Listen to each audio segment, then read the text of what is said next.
হাই everyone, মোৰ আন এটা ভিডিঅ'লৈ সকলোকে স্বাগতম জনাইছোঁ। আজি মই আপোনালোকলৈ এটা ঢোকলা ৰেচিপি লৈ আনিছোঁ আৰু এই ঢোকলা ৰেচিপি মই কেনেদৰে বনাইছোঁ আপোনালোকক ইয়াতে অলপ দেখাই দিছোঁ। আৰু এই ঢোকলা বনাবলৈ কাৰণে মই প্ৰথমে ডাঙৰ বাতি এটাত এক বাতি জোখৰে বেচন লৈছোঁ আৰু বেচনখিনি আপোনালোকে ভালকৈ চালি ল'ব লাগিব, কাৰণ ইয়াত যদি গোটা গোটা কিবা ধৰণৰ থাকে ঢোকলাটো খাবলৈ বৰ ভাল নহয় আৰু মিহিও নহ'ব। আৰু ঢোকলাটো যদি মিহিকৈ বনাবলৈ বিচাৰে তেনেহ'লে ভালদৰে চালি ল'ব। আৰু বেচনখিনি চালি লোৱাৰ পাছত আমি গোটেইখিনি মিহলি কৰি লোৱাৰ পাছত ইয়াত চাহ চামুচৰে আধা চামুচ হালধি আৰু চেনি দিব লাগিব 3 চামুচ আৰু নিমখ আধা চামুচৰ আধা দিব লাগিব।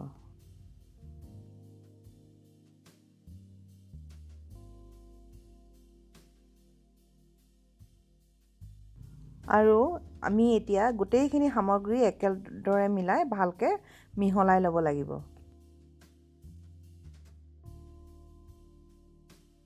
আৰু এইখিনি মিহলাই লোৱাৰ পাছত আমি যিমানটো জোখৰ বেচন লৈছিলোঁ সেইটো জোখৰে পানী লৈ লাহে লাহে পানীখিনি দি এটা বেটাৰ ফিটিব লাগিব। আৰু বেটাৰটো এনেদৰে আপুনি বনাব লাগিব যিটো খুব বেছি পানীয়াও নহয় আৰু খুব বেছি ঘনো নহয়, যাতে আমি এই মালপোৱা আকাৰৰ আমি যে মালপোৱা বনাওঁতে যিটো বেটাৰ বনাওঁ সেই তেনেকুৱা জোখত বেটাৰটো বনাব লাগিব। আৰু আপোনালোকে পানীখিনি দিওঁতে একেবাৰে দি নিদিব, অলপ অলপকৈ দি থাকিব লাগিব, নহ'লে পনীয়া হৈ যোৱাও ভয় থাকে।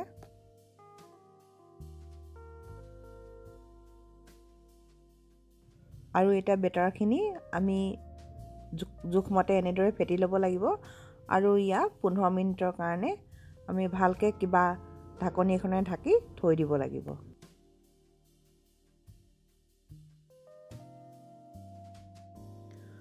আৰু আমি এতিয়া ঢোকলাৰ ওপৰত তাৰকা দিবটোৰ কাৰণে যিটো তাৰকা বনাইছোঁ সেয়া তাৰ বাবে আমাক লাগিব এখন ফ্ৰাই পেন। আৰু ফ্ৰাই পেনত মই কি কৰিছোঁ, তেল এচামুচ দি গৰম কৰি লৈছোঁ। 1 চামুচতকৈ বেছি নিদিব। আৰু তাত দিব লাগিব ক'লা সৰিয়হ এচামুচ, যিটো আমি ৰাই দানা বুলি কওঁ, আৰু তাত হিং আধা চামুচ আৰু কাৰী লিভ মানে নৰসিংহ তাৰে কেইটামান আমি তেল মাৰি ল'ব লাগিব। আৰু সেইকেইটা ফুটি লোৱাৰ পাছত তাত কেঁচা জলকীয়া 2টা আমি মাজত ফালি দিব লাগিব আৰু সেইখিনি ভালকৈ অকণমান কিছু সময় এইদৰে লৰাই আমি ভাজি ল'ম। এইদৰে ভাজি লোৱাৰ পিছত আধা কাপ জোখৰ পানী দিম আৰু পানীখিনি ভালদৰে এইখিনি উতলাই ল'ম।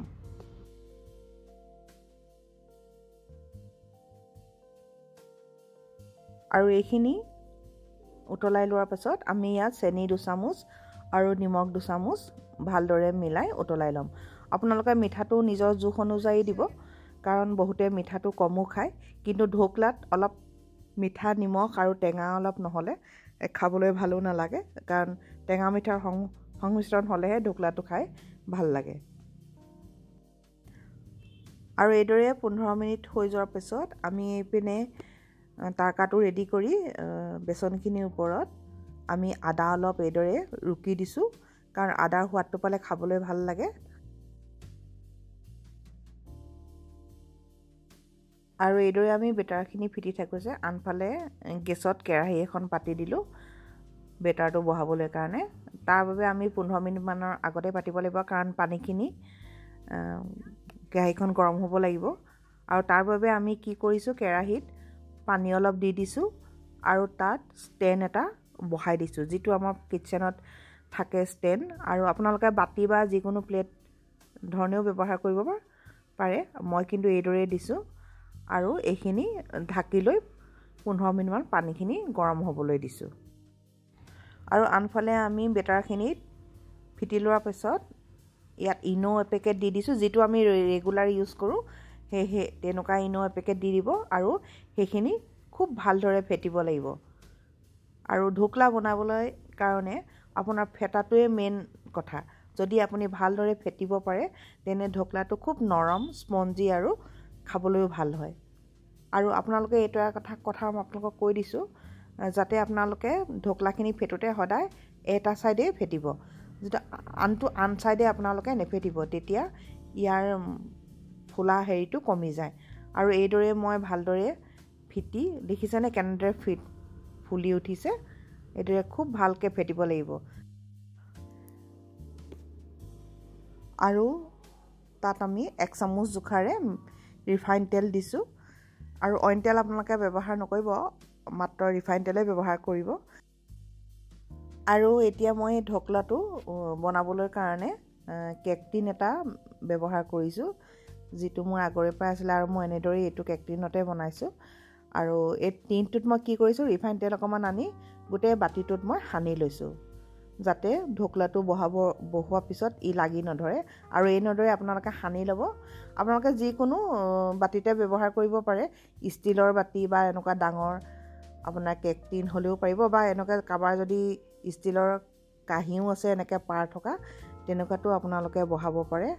আৰু এইদৰে মই অকণমান ফিটি লোৱাৰ পাছত বেটাৰটো এতিয়া মই বাতিটোত ঢালি দিম।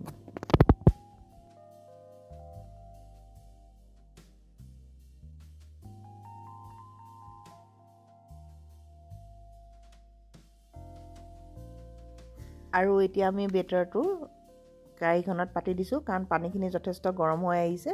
আৰু এতিয়া আপোনালোকে 40 বা 45 মিনিটৰ ভিতৰত ইয়াক এনেদৰে ঢাকি বহাই থৈ দিব।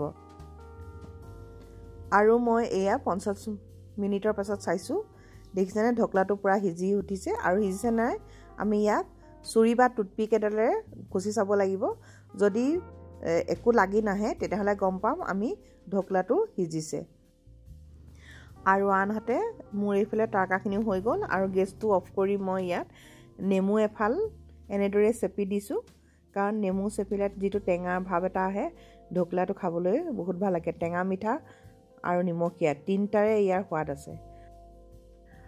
আৰু এতিয়া মই ঢকলাটো কিছু সময় ঠাণ্ডা হোৱাৰ পিছত চুৰি এখনেৰে ইয়াৰ কিনাৰখিনি এইদৰে আঁতৰাই লৈছোঁ, তেতিয়া ইয়াক উলিয়াবলৈ সহজ হয়।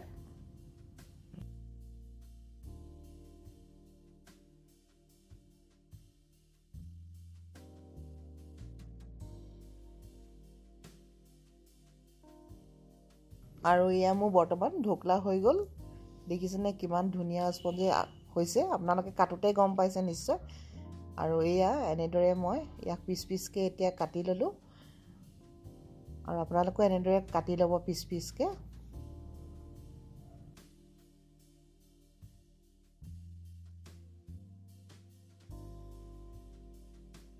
আৰু এতিয়া আমি ঢকলাটো কাটি লোৱাৰ পাছত ইয়াৰ ওপৰত আমি যিখিনি তাৰকা বনাই দিছোঁ, গোটেই তাৰকাখিনি ইয়াৰ ওপৰত অলপ অলপকৈ দি দিম।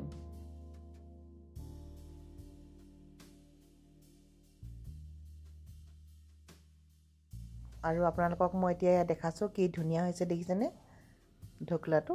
আৰু আপোনালোকক মই দেখাই দিছোঁ কেনেদৰে কিমান স্পঞ্জি হৈছে, দেখিছে।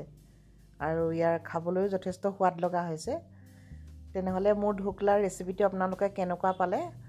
আৰু যদি ভাল পাইছে তেনেহ'লে প্লিজ লাইক, শ্বেয়াৰ, কমেণ্ট আৰু ছাবস্ক্ৰাইব কৰিব।